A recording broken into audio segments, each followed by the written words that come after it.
What's up, guys and gals? Welcome back to the Nerd Castle, where I just accidentally inverted my mouse. I didn't even mean to. But I have inverted and perverted my mouse. We're back at base right now, waiting for this liver to get cooked, packed with nutrition and protein. Yes, indeed it is. But don't tell that to my dad. Oh my god, my dad grew up eating like a lot of liver. Like his mom used to make liver all the time when he was growing up. And my dad will positively just like retch. If you bring up liver, he's just like, nope. That's like the only thing. My dad is like a garbage gut. He's like me. My dad and I are not picky when it comes to eating food, but that's the only food I've ever heard my father complain about, where he'll just be like, no, Other than that, my dad will eat just about anything you sit in front of him on a plate so long as it's been cooked. 85 health. I don't have any... Ooh, it's a risk. I don't know how much I can hurt him with an axe. Like 85 health. Oh, there's another one over there too. Here, let me see if I can lead them both out of my base for a second. I have been resetting the game in between every single episode just because it's easier for the demarcation of the... Well, it's easier for my recording process. So if you're noticing that there are a lot of crates and stuff around, I'm not doing it on purpose. It's just that, like, I have to restart the game every single time I want to record an episode because it helps me resync the audio and some other stuff. And so keep that in mind. If you're noticing that there's a lot of crates laying around, you're like, hey, didn't you already loot this area in the previous episode?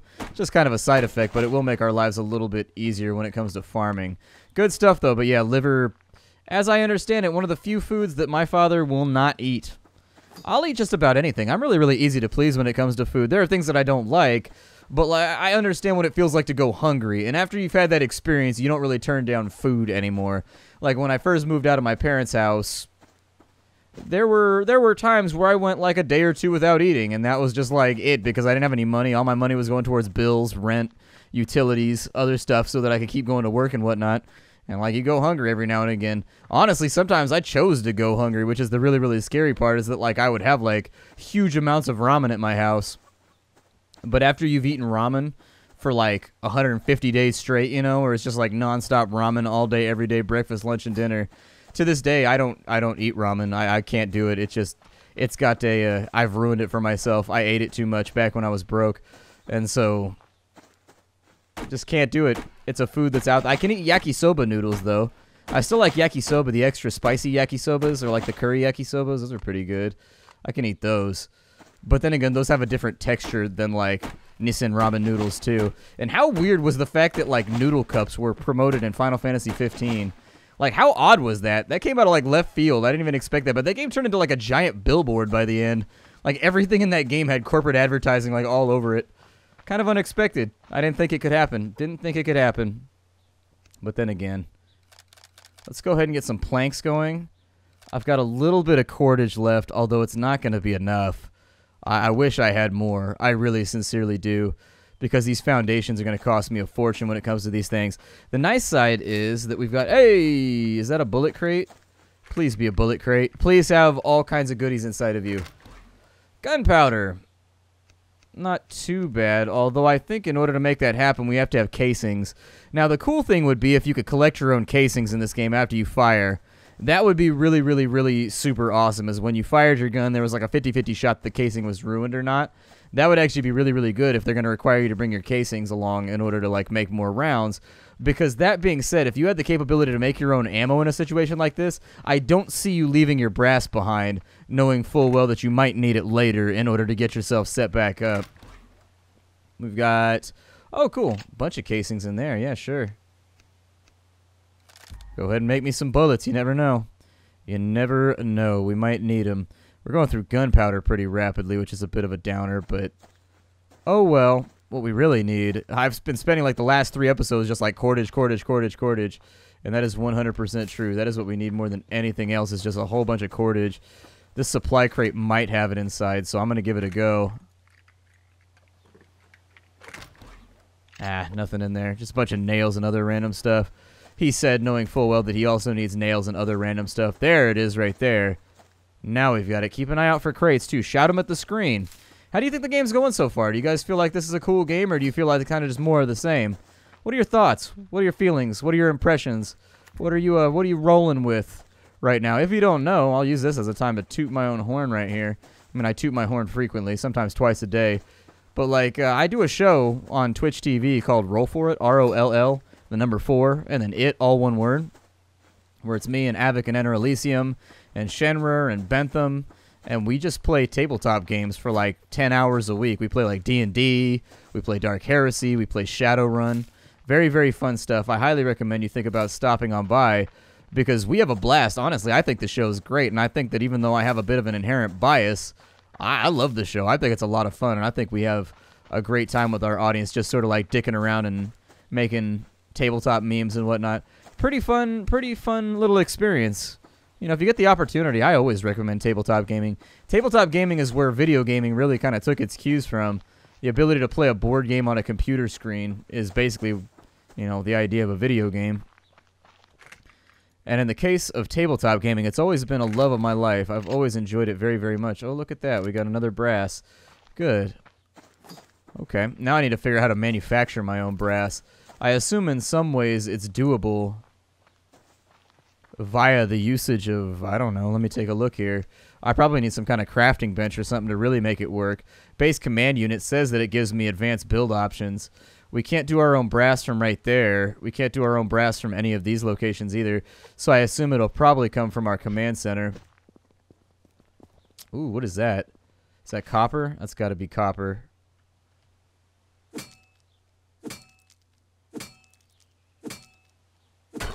Yeah, there we go. Kind of increase the diversity of like the random metals that we have on our person. I see a little bit more copper over here too. So now we know that to the left-hand side of our base we can get access to copper, which is actually a big deal. Please hit the thing that I want you to hit. There's a bear over there and he looks hungry. He seems like he probably wants us to mess up my day. Now, do we have any crates or anything out here? There's a crate right there on that little hillock, but I'm getting a little bit far away from base right now. It's making me a tad nervous. I think I may head back, albeit at a different trajectory, just to make sure that, like, if there's extra stuff laying around, we can get our hands on it. Crates. They are great. So a little bit of circuitry, some blueberries in there. I don't exactly know how the meters work either, like whether if one of these runs out, you die, or if it's like a combination of two of them run out, you start losing health. That's something that we'll have to explore later on down the line. Let me get the pistol reloaded. Cool. And I'm just going to keep an eye out as we go here. We're going to head back to base a little ways. We've got what looks like a wolf over there on the hill. Probably can't handle him right now. I think, actually, we're not that far away from base. It felt like we went a lot farther than we actually did. Our base is like right over here. I thought we were further out than that, but I guess I was wrong. I love tabletop gaming, though. I started tabletop gaming with D&D like I think a lot of people do. And D&D really opened my eyes to like the experience. So when you play a video game, here's the difference. Is that even if you're playing a sandbox video game, you can't do quote-unquote everything. But if you're playing a tabletop game, the sky is the limit. Your imagination is the limit for what your character can accomplish or what your character can attempt. If you're playing with a good DM, you should be allowed to basically do just about everything in the pursuit of like completing the storyline or whatever. And if you've got a really, really good DM, he'll give you a storyline that's straight out of what you've seen on TV or out of a novel or whatever. Like something of like Breaking Bad quality, you know? Where if you've got a really, really engaging storyline, that can help glue you to your seat. When I was a kid, I can remember playing, you know, 12, 13-hour D&D sessions. That's one of the reasons why I like Stranger Things, too, is because seeing the kids sitting there around a table playing D&D or whatever it was really sort of brought back memories for me. I think there's a wolf right there, but I don't think he's turned around and noticed me.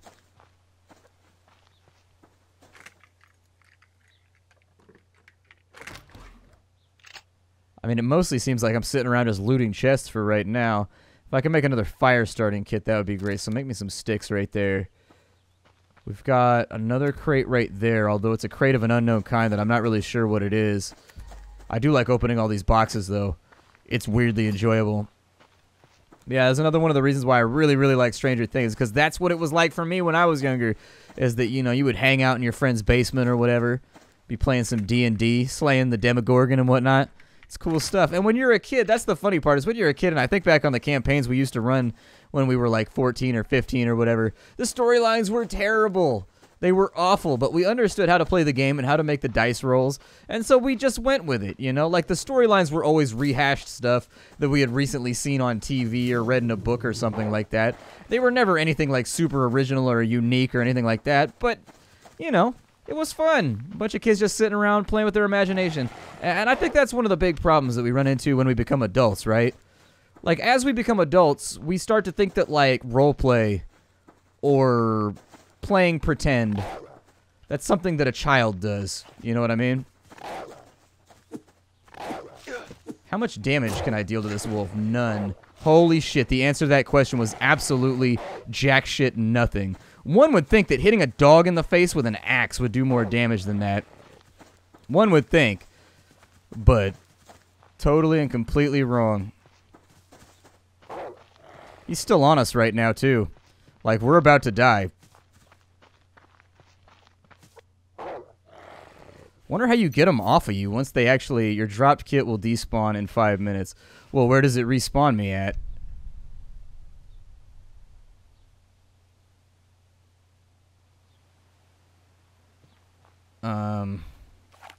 I think we're good. I kind of recognize it. We might be alright. If there's a wolf still over here, we're going to get our revenge, too.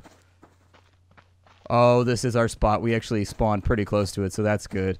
Maybe it spawns you within, like, X distance of your body in varying directions, possibly? I don't know.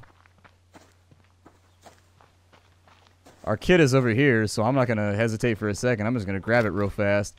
Take all my stuff. Yeah, I was dead over here. We got some new pants. Seems like a great way to get bullets back, in all honesty. I probably won't shoot him right now.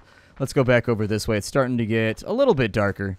Starting to get a little bit darker. But yeah, I honestly, I think that respawn schemes in games like this should be... I don't know.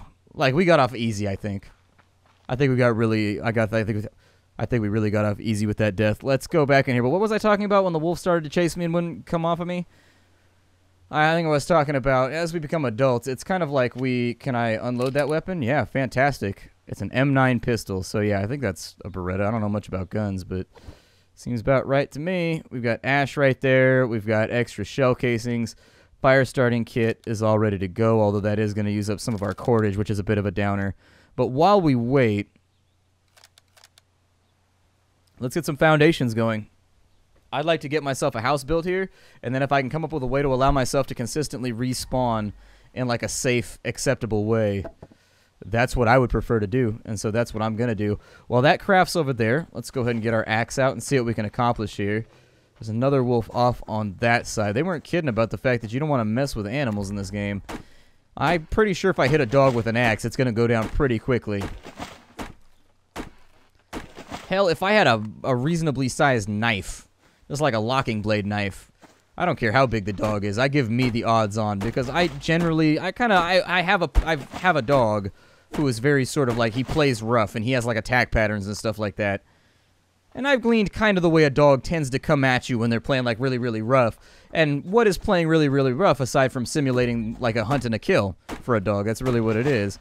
They usually like run up on you and they're going to jump at you straight ahead and they're going to try and bring you to the ground so that they can get after your throat. Good sidestep and stab. Get them like right in the shoulder. I bet they disengage after the first couple stabs, in all honesty. I don't know, my friend got run up on by a pit bull. Got attacked by a pit bull. And he had to run for it. And he ended up tagging the dog just like right on the tip of its nose. On the end of its nose, he kind of just gave it like a right hook. Dog was trying to get him growling, acting hella rowdy. Got out of somebody's backyard or something, chased him down the street. And he said he started running out of breath. And so he had to make a call because he had to stand his ground. And he was like, man, I am not getting mauled by a dog today.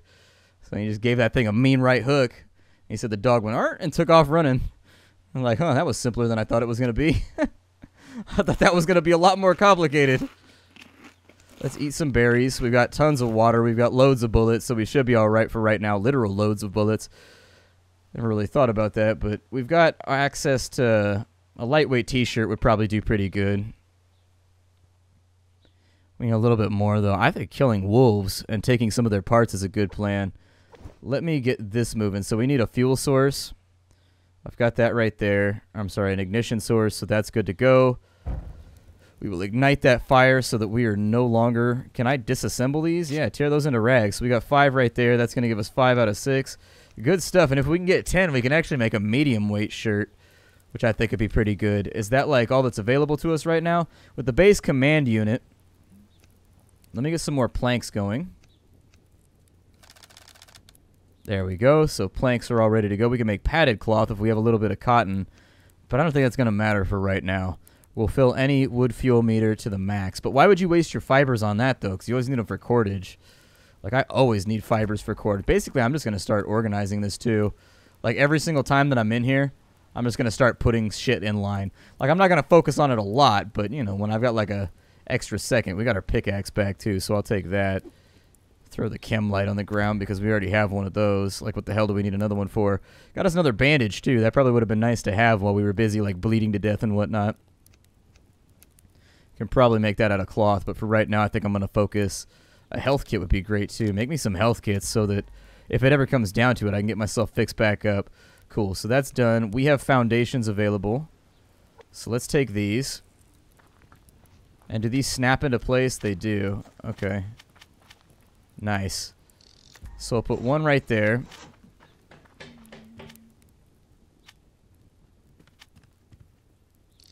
One right there. And I'm not actually going to make like a really, really big base.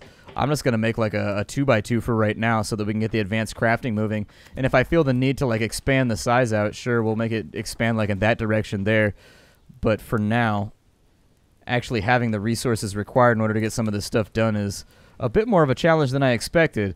We do have med kits coming through. Those will be nice. Hopefully I can just bind those to like a 4 key or something like that so that if we find ourselves in a situation like we had previously with wolves running us down and nipping at our heels because they know that's going to be our weak spot, we can like spam heal on ourselves and maybe stand our ground or something. I don't know. That wolf, he was a tougher combatant than I thought he was going to be. He whooped our ass inside out. He took us to the pavement, so I'm not so confident anymore. They may have hurt my pride a little bit. I'm going to wait here until morning arrives. See you later. Alright, welcome on back. It is time for morning. Not that anybody died or anything like that, but as I was saying earlier on in the episode, I think as we become adults, there's like this tendency to think of like playing pretend as childish. But honestly, it's one of the most cathartic experiences ever for me. I really, really, really like tabletop gaming because think about it this way. In real life, most of us have like mundane jobs.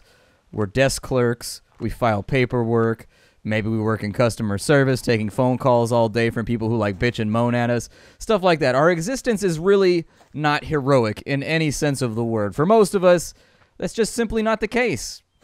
Our existence is not heroic.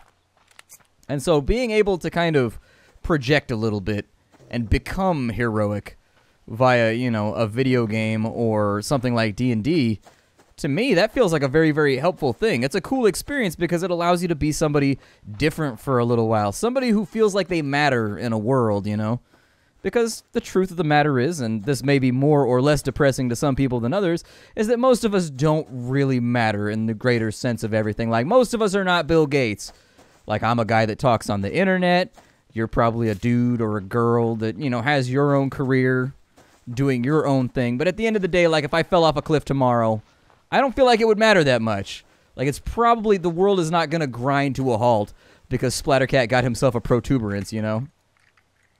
Everything I've learned about life up until this point has kind of led to that realization, and I don't think it's going to change anytime soon. And so D&D helps alleviate that feeling of just, like, not being important. For a little while, you are the center of a storyline.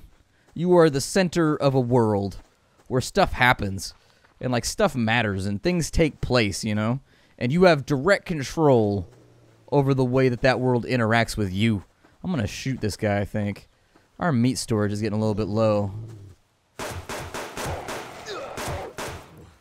Gotcha, little bastard. That took a full clip? Man, I really kind of feel like I should have been able to kill him with less than a full clip. But I guess that's what I get. So we gotta harvest this little turd. There we go. Get all up in that rib cage and see what we can get out of this bastard. Give me your good stuff. So we actually got a meat steak out of him. Cool. Meat steak, liver. Stuff that'll be useful a little bit later on. Once our... Oh, there we go. A little bit of zinc over on this side too.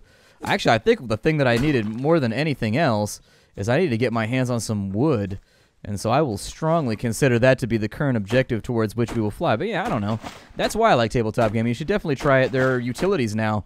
The big limiter for tabletop gaming used to be that you had to have the friends in order to do it. Now, you can just go online to roll20.net and you can just look for people that have open games and like, yeah, I'm on the West Coast in California or Portland or, you know, I'm in Wisconsin or wherever it is. I'm interested in playing a D&D game. And you can just play over the internet, and it's got built-in VoIP and everything else. If you don't want to do that, it's got built-in text chat so that you can do it that way. I mean, it's really, it's your call in the way that you wanted to play your way through. Very, very cool stuff. The future is a place where things are a lot more inclusive and a lot more open and a lot easier to arrange in my experience. Got blueberries out of that one. I was hoping for cordage. I was hoping for fibers. I don't really care about blueberries. I don't really care about blueberries. I've got plenty of... more blueberries. I've got plenty of fruit supplies. Thank you. Don't need more fruit supplies. Not buying what you're selling. Thank you. Yeah, I definitely think we could use like an alternate source of cordage maybe. Like maybe the ability to convert cloth into cordage might be a good idea. I don't know. Kind of depends. Let me chop down a couple more trees while I think about that. Or maybe the ability to strip bark off of certain trees and make it into cordage a lot in the same way that like the old man's beard works in something like the Long Dark. Basically just alternate sources to get resources that are in high demand because seriously, we go through cordage at a fairly rapid rate. No lie. Let's convert all of that over into planks while we're running around doing our thing. So we got more wolves off in this direction.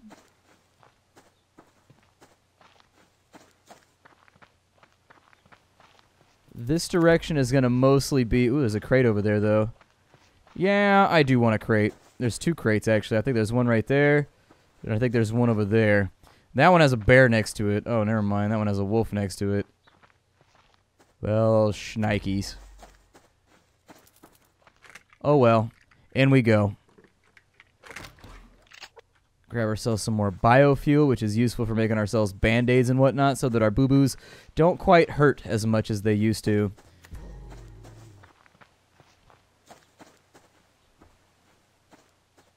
Where was that wolf at? I heard wolf noises, but I don't see a wolf. Oh, shit. So there's our wolf right there.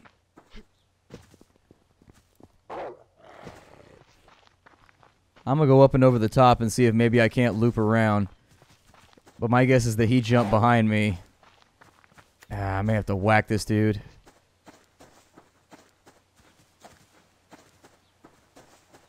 And I really don't want to waste the ammo on it either, is the disappointing part.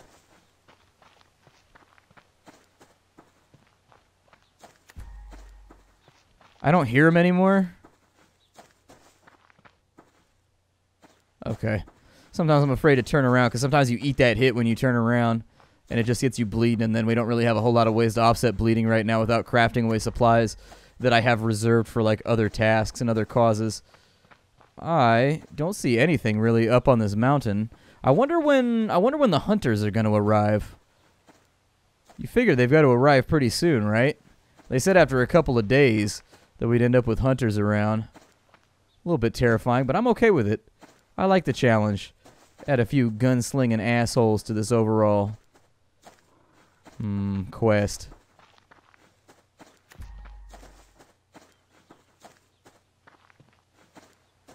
I don't really see squat around here. So we've got the foundations done. We need walls now. So full walls seem alright to me, although what I would lean towards is let's make the base command unit first. And then we'll make a couple of walls to put the command unit up on the side of. And with that, we'll basically be out of time for the day. My name is Splattercat. Thank you for joining me here at the Nerd Castle for the next episode of Subsistence, which we are subsisting and doing our thing.